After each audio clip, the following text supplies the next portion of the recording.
guys, so I remember last year a few of the booktubers I watched doing mid-year favourites, and I thought that was a pretty neat idea, and why don't I do this year? So basically this video involves me telling you my favourite books that I have read so far in 2017. Some of these may end up on my final end of year favourites list.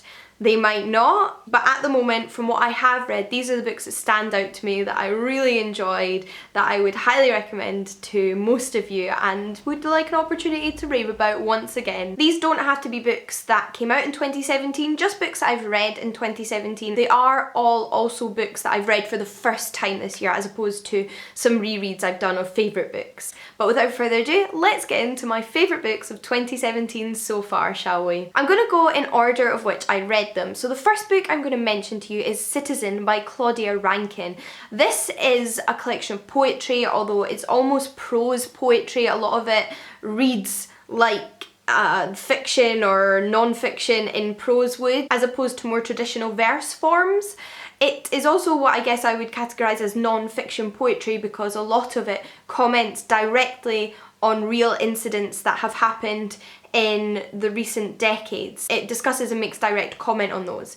And all of these poems are on the theme of racism. They deal with everyday racism experienced by Black people in the Western world, all the way from small microaggressions when the author's out and about living her life, to modern racially motivated attacks, as well as the mistreatment of people based on race by the legal system, the treatment of Black women in sports, and many other incidents and topics that fall under this umbrella. It is very harrowing, it is very powerful and moving, and Claudia Rankine has an incredibly strong voice that comes throughout this poetry. And I would encourage all of you to read this collection, because it is poetry and it's not very long. It's a very quick read, but you will get so much from it, and I think powerful is the word that sums it up. I would highly recommend this one to everybody. I love this one so much and could not put it down as soon as I started reading it. Next up, I'm going to mention Never Let Me Go by Kazuo Ishiguro, which I've done a separate review of, so I will link that up here and down below. There is a spoiler-free section as well as a discussion including spoilers at the end, but I warn you when the spoilers are coming up, so all of you can watch that. I was intrigued by this book, but I was a little bit skeptical because I'd heard from people who adored it and other people who just found it a little bit meh. I, however, really ended up enjoying this book. It was a slow burner. It started off interesting, well written, but not necessarily completely capturing my attention. But as it rolled on, I fell more and more in love with it. And by the end, I was so attached to the characters and was so sad to see the book end, which is of course the perfect indicator of a favourite book. This book follows three main protagonists in a dystopian world who are raised alongside one another in a special boarding school for young people who don't seem to have any parents. They've been raised since birth in this boarding school, and they are being raised for a specific purpose. What that purpose is becomes clear to us as the book unfolds, and you pretty much know by the midpoint, although you can guess before that, but I won't give it away. And we follow these three characters dealing with their future, their purpose in this world, and their relationships with one another on an individual basis. So big themes and little themes, and it is truly beautifully written. I was really blown away by this one, and I thought it was a really phenomenal character study and a study of relationships, as well as giving me an intriguing new world to discover things about in this dystopian setting. It's definitely very touching and sad in moments, and I felt very attached to the characters, good qualities and bad qualities. They felt like fully rounded real people to me. But you can hear more of my thoughts in my review if you're interested. Next is another collection of poetry. It's the last collection of poetry on this list, and that is Furies, an anthology of women warriors. Now, I wouldn't necessarily have expected this book to be on this list because it is an anthology, which means it is a collection of various different poets in one book, which naturally means you can love some poems and hate other poems, and you're going to get a real mixed bag and not necessarily love the overall thing, even if you find some new favourites in there. But this anthology came together beautifully. Although I'm sure there were poems in there that I wasn't enamoured by, there were enough that I adored and more that I liked, which meant that overall I found the reading experience incredibly moving, empowering, and just engaging, and I loved this one. There's so many poets in there that I would like to check out more poems by, and I've never read another anthology which mixed together different poets in which I have been fully engaged all the way through. Naturally, by the title, I would say that there are heavy feminist themes in this poetry collection, and I, again, would recommend this one to everybody. It might be a nice way to try out different poets' styles if you're interested in doing something like that as well. I'd then like to mention The Children of Jocasta by Natalie Haynes. This is a retelling of a Greek myth, and I have been inspired since reading this one to pick up even more retellings of Greek myths. I'd already read quite a few, but I'm really feeling in the mood to read some more, so I think next up I'm going to read Colm Tóibín's. This book, however, follows Jocasta and Jocasta's daughter in two separate narratives, one from the early years of Jocasta's life through her marriage to Oedipus in the myth, and then Oedipus and Jocasta's daughter's story after both her parents have passed away. The chapters flip between the two perspectives, so we almost come together in the middle, and I just think Natalie Haynes did a fabulous job of retelling this myth.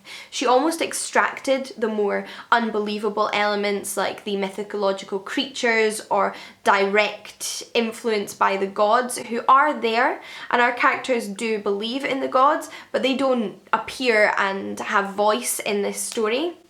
And I really liked that. I think it made these characters incredibly human, it made the story feel all the more real, and my emotions, I think, all the more tangible and visceral. Not just that, but she puts question to a lot of the things we take for granted about the myth, and really gives Jocasta an incredible amount of agency in a way that doesn't feel removed from the originals. Both female characters in Natalie Haynes' story do have a lot going for them in the original myths, and Natalie Haynes just highlights that in her story. I did actually film an interview with Natalie Haynes for Book Break, which is one of my favourite videos I've ever gotten to film for Book Break. So if you're interested, I will of course also link that above and down below. I have two more books to mention to you though. The next one is Hagseed by Margaret Atwood. This is my 6th or 7th Margaret Atwood book, I can't quite remember off the top of my head, but I thoroughly enjoyed this one, although it was quite different to a lot of the Margaret Atwood I've read. First and foremost, it has a male protagonist, which most of the books I've read by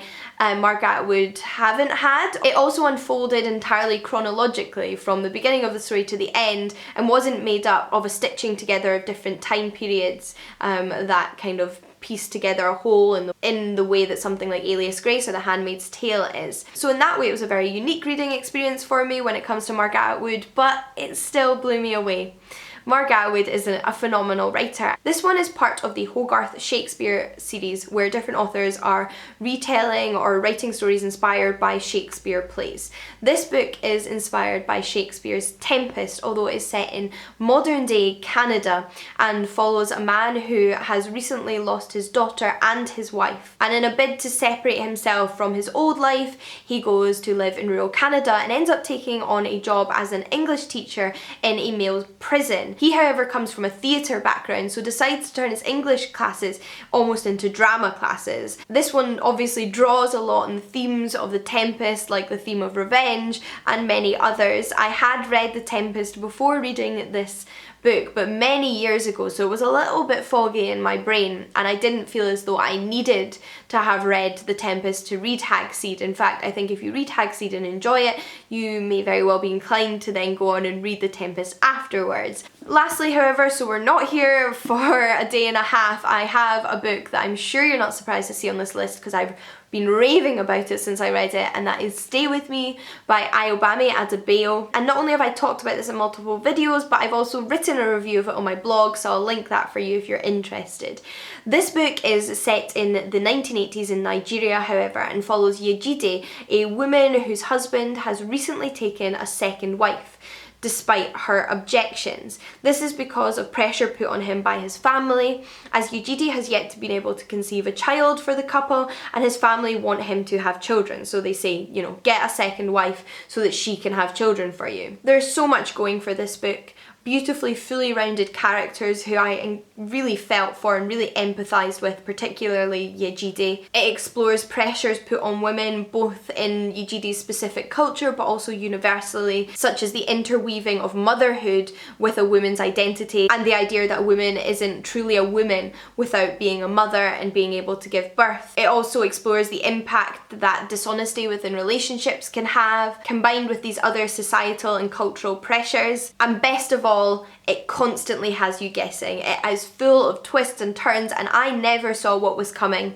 at any point in this book. What more could you possibly want from a book than beautiful writing, fully rounded characters, emotions, and an unpredictable plot? And come on, that is everything, and I adored this book so much. Those are all of the books I have to mention in this video. However, I am reading a book at the moment that I suspect might make my favourites of the year, which is The Corn King and the Spring Queen by Naomi Mitchison, but I haven't finished it yet, so I'm not going to commit myself to that, and if you want to hear more about this one, I'll link the currently reading video where I talk about it. It will be interesting to see which of these do end up on my end of year favourites though. In the meantime, let me know the books that stand out to you so far this year that you've read, and do let me know if you have any thoughts on the books I've mentioned in this video. Until next time though, happy reading, and I'll see you all again soon. Bye!